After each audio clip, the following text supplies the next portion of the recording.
If you're considering buying a home and doing some basic homesteading, then this video is for you. My name is Maury. I'm a past farmer and current realtor. I've helped buyers purchase land, farms, and homes all around Charlottesville since 1990. Let's find out if some basic homesteading concepts can work for you. First, if you're looking for homes, well, how much acreage do you really need? My simple answer is probably not as much as you think. For small homesteading, like what I have right here, you need just the right amount of acreage, but really not too much, because if you had too much, you'd need bigger equipment. I used to farm 1,000 acres back in the 80s. I had a fleet of tractors, trucks, harvesting equipment, planting equipment, cattle on multiple pastures and feedlots. It was a big operation. So I'll say this, if you've never farmed before, a 10-acre piece of open land is one big piece of ground. And if you're going to care for that, you need bigger equipment. You're not going to need that unless you're grazing really a decent sized herd of livestock. So I'm not going there today. We're talking simple and we're talking small. My very basic homesteading is simply a big garden area and chickens. You have fresh eggs all year round, sweet potatoes in storage for the winter, spring and fall lettuce, spinach, and kale, lots of summer vegetables and fruit trees to top it all off. It's simple. I would say the minimum open acreage for what I just described is probably somewhere between 1.5 to 2 acres. Really? Now do be aware that's open acres, not woods. In most counties around Charlottesville, 1.5 acres is the minimum lot size that they will divide in order to create space for the house, the septic field, and the well. But as you're searching, if the only cleared area is really the only open space, which is the septic field, and the rest of it's woods, that's not going to work. So you don't want anything over your septic drain field area except open yard. So when you're looking at a house on a little cleared area, you want to make sure there's space where the house is, the septic field is, and then you have some more space left over where you could do your gardening or homesteading. Okay, now let's get you an overhead example of how much acreage this looks like.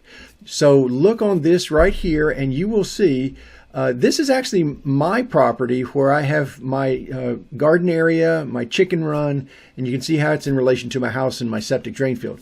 So first notice 1.5 acres. I measured off this square is exactly 1.5 acres. So you can see how big that is comparative to everything. This is why I'm saying you may need 1.5 to 2 acres. In most counties, 1.5 is the minimum, but you can find some 2 to 3 acre lots. But the key is to have this mostly open. So you can see my house is here, and there were contractors working on our houses. There's cars all over the place. They were doing an addition. So I've got my well right there. My septic drain field you can see is right here. I know exactly where the edge of that drain field is. So I put in my posts for my garden here and for my chicken run here, and put the fencing up so the deers can't get in there, and for the chickens so the foxes can't get in there, and my little chicken coop's over here. So you can see with 1.5 acres, as long as it's open, you're going to have some space for the house, the driveway.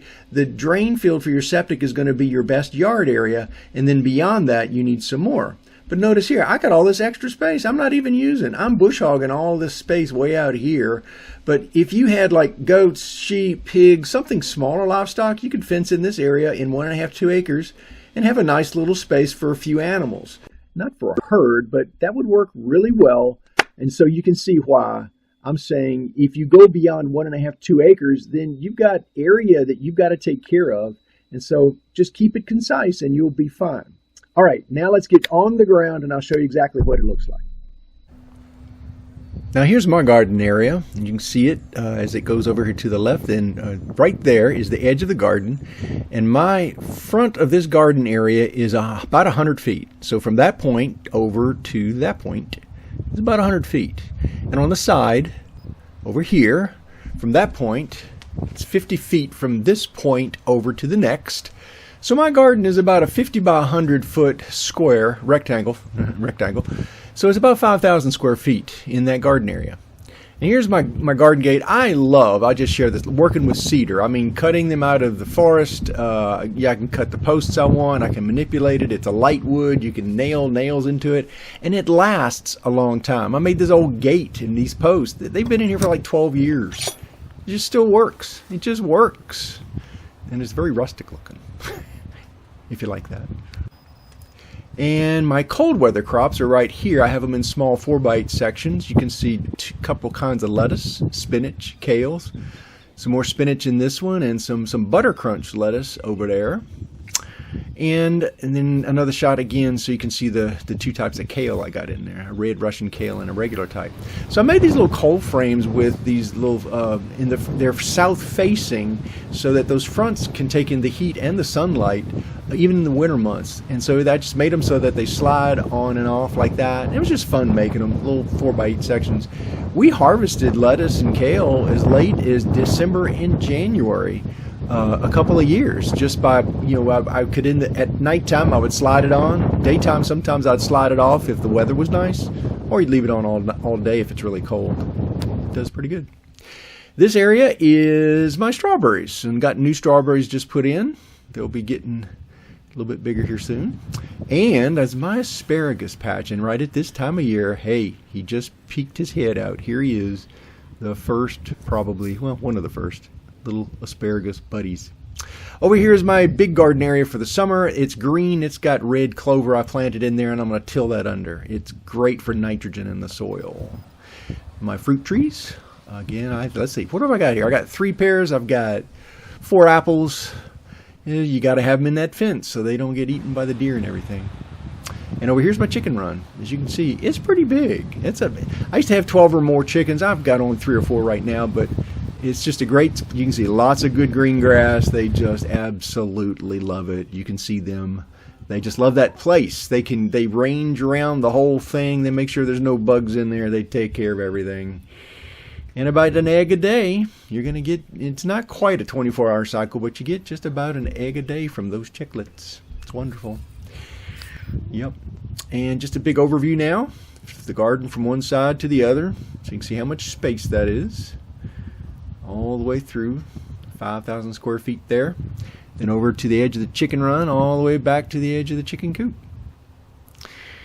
And one funny thing here, my nesting boxes. When I had 12 and 14 chickens, I thought, man, I got to make 9 nesting boxes because they all need to lay their eggs. It's like, well, I found out later, they all lay their eggs in one spot. That's where it's going to go. All the other ones will be empty. That's how that works. They all fight for the one spot, well. You live and you learn. Yeah. I hope this has given you some perspective on how easy it is to start growing your own food. And it's good for the soul. And by the way, if you're searching for a home right now, I know this is a tough market to navigate. If you've got questions, my contact information is right here on the screen. Feel free to pause this video and jot it down. Whether it's a quick text, a phone call, or an email, I'm truly here to help. No pressure and no sales pitch. Just honest answers, like you'd expect from a friend.